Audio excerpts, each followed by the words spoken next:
Hi, this is Stephanie Miller from The Stephanie Miller Show. Please enjoy this exclusive clip from my show on Political Voices Network. Hi, and I just want to make it clear I prefer carpet muncher over ditch liquor. All right, so thank you there's so that. much. Yeah. We stand corrected.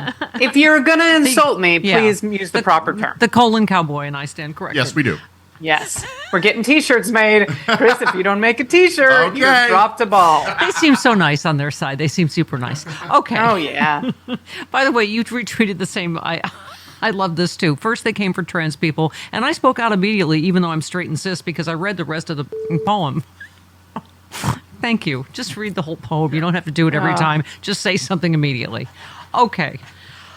Dana, here we are. I'm in my, you have graciously given up some of your time so we can talk to Shannon Watts this morning. Absolutely. Because this So is important. the national skit we do every time. I fish out my March for Our Lives t-shirts. You know, you tweeted this. I was so struck by this. You said, I was in France talking to a taxi driver about how incredible the Olympics have been. I asked if he'd ever been to the U.S., and he said, not yet. I'm a father and a black man, and I'm afraid of getting shot there. So maybe we stop judging their ceremonies and get our together. I mean, how else can you say it? The rest of the world just looks at us like, as Kamala Harris said yesterday, that I was so struck by, Dana, it doesn't have to be this way. It doesn't. We're choosing It absolutely doesn't.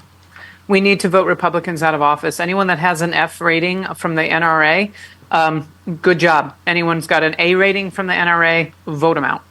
Vote them out. Yeah. I mean, we've also been saying all morning, doesn't it all feel like one story, right? Especially for you and AG, Mueller, she wrote, here's the Russia story, which doesn't feel new to any of us. You know, Russia's trying to influence the election to help Donald Trump and Republicans, but they funnel money to the NRA that funnels money to Republicans. I mean, it becomes all one story. It does, and I'm really disappointed this morning with like HuffPost and a few other outlets that are actually giving credence to Vladimir Putin saying that he wants Kamala Harris as president. Right now, there are people actively being indicted for Russian interference in this election to benefit Trump. Why, even HuffPost, why are you even printing a story like this, like it's actually believable? It's mind-blowing to me. Yeah, yeah. By the way, I've alternately been either crying because my mom and dad are buried in Arlington this week, or been so angry I'm going to lose my FCC license. But you retweeted your, co-host Allison Gill, who said, "My God, Trump planned in advance to stage a fake memorial at Arlington, film it in violation of the law, then attack Kamala Harris for not showing up. Knowing it was against the rules, his staff then pushed a woman out of the way and derided her as mentally ill and then lied." It is hard to believe how much worse that can make an already despicable story, right? It's awful. I don't understand why the Republicans would even defend this. He doesn't care about the military, and he doesn't care about the laws of this country. He has made that clear over and over and over. How anyone can still support this lunatic is beyond me. We had Charlotte Clymer on yesterday, and I told the story of how I assaulted her when I was with you at the Yes, you did. LGBT Victory Fund event, and that she was very Charlotte gracious is one of my favorite about the people. said assault. But Yeah. it was like I saw a beetle. I was like, You did. Oh my God, you did. It was incredible. I'm glad I could give you some sort of a gift in our friendship. I know, it's great. I was like your mom at a swim meet, wasn't I? I was like getting Dana her like mineral water and taking pictures. And, It was very sweet. I was getting interviewed by the press, and she said that she was my Secret Service detail, just standing there making sure I wasn't getting any inappropriate questions. Yes, exactly. I went to support you. I was so proud of you opening up for Secretary Buttigieg, who was getting honored there, and it was Mom is so proud. The DNC was phenomenal. I know I don't think I've been on the show since, and it was just an extraordinary experience being in that arena with the energy. And as you know, and I'm sure you've talked about it several times since, like, this is a movement. It's not a moment, and we need to continue this moving forward. It's unbelievable what's happening right now. All gas, no brakes. Let's go to November. Yeah.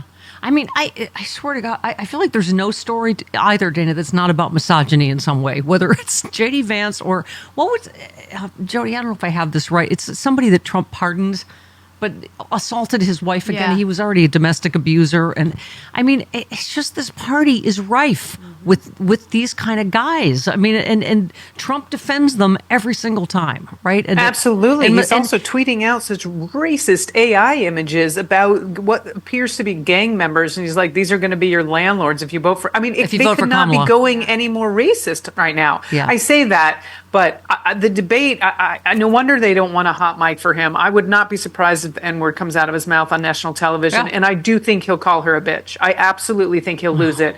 And on national television, it'll come out of his mouth as a whisper. It'll be under his voice, but if there's a hot mic, we'll hear it. Oh my God. Oh my God. Yeah, you retweeted someone who said Kamala Harris is missing summer job at McDonald's. Her resume and job application didn't mention it. And you just said they don't know how to run against her. This is hysterical. And someone was like, no one ever claims to have worked at McDonald's if they didn't. Like, why? Right? Why? Like that's Why? some sort of an own. Yeah. Yeah. I mean, I was a manager at a roller rink for 4 years. It's not on my LinkedIn. Like, I don't know what you wanted. I don't know what you want from me. I had a ton of crappy jobs I didn't put on any resume. Same here. Today, we're delving into a question that cat owners and enthusiasts have pondered for ages. Why do cats seem so aloof? Let's scratch beneath the surface to understand the feline mind and their seemingly indifferent behavior.